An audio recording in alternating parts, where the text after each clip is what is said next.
বিমানের ভেতর দুই বাংলাদেশির মারপিট সাম্প্রতিক সময়ে আলোচিত হয়েছে সামাজিক মাধ্যমে। ঘটনা হয়তো তুচ্ছ রাজনীতির আলাপ কিংবা কটু কথা থেকে তর্ক, তারপর মারপিট। ফ্লাইটে মারপিট বা তর্ক বিতর্ক নিত্যকার ঘটনা না হলেও নানান কারণে ঘটে যেতে পারে অপ্রত্যাশিত ঘটনা।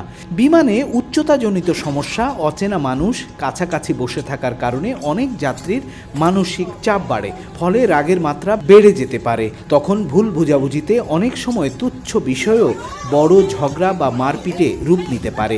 আবার ঘুম না হওয়া, দুর্গন্ধ লাগার মতো ঘটনায় অস্বস্তিও গম্ভীর পরিবেশের সৃষ্টি করতে পারে। ফ্লাইটে নানান ধর্ম, বর্ণ, দেশ, সংস্কৃতি মানুষ চলাচল করে, তাই শান্ত থাকতে চাইলে উইন্ডো সিট বেছে নিলে উটকো ঝামেলা এড়িয়ে চলা যায়।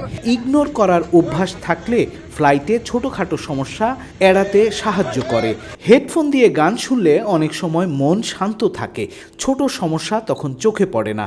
তবে সমস্যা বড় হওয়ার আশঙ্কা দেখা দিলে ফ্লাইট অ্যাটেন্ডেন্টকে জানালে সহজে সমস্যার সমাধান হয়ে যায়। তাদের বলে আপনি চাইলে সিট বদলে নিতে পারেন। তবে কেউ আক্রমণাত্মক হয়ে আঘাত করলে পাল্টা আঘাত করা যাবে না, তাতে আইনি জটিলতা বা ক্ষতি দুটোই বাড়তে পারে। আর আক্রমণের শিকার হলে ল্যান্ডিংয়ের পরে আইনি ব্যবস্থা নেওয়া যায়।